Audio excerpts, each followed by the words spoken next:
ย่างหาตาน้แต่ว่ามันมีบุกเข้าเลย ำแม่นบ่ย่างคือหางัวนี่ก็ยังเข้า เฝ้าอยู่นี่บ่นี่ข้าวบ่แห้ง ย่างเบิ่งไหม ตีนโพนในน้ำก็ไปบ่ว่าบแล้ว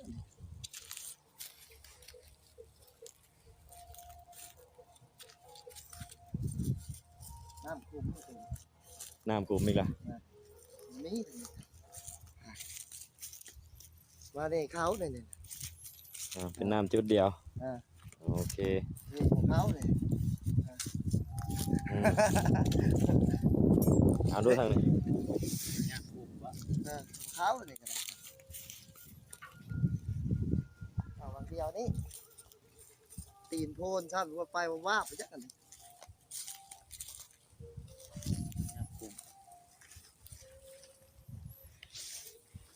วิธีการหาน้ำของสีลมอยู่หันเล่นบ่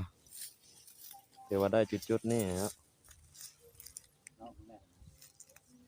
เข้ามาในนี่เข้ามาในเข้านี่ เอา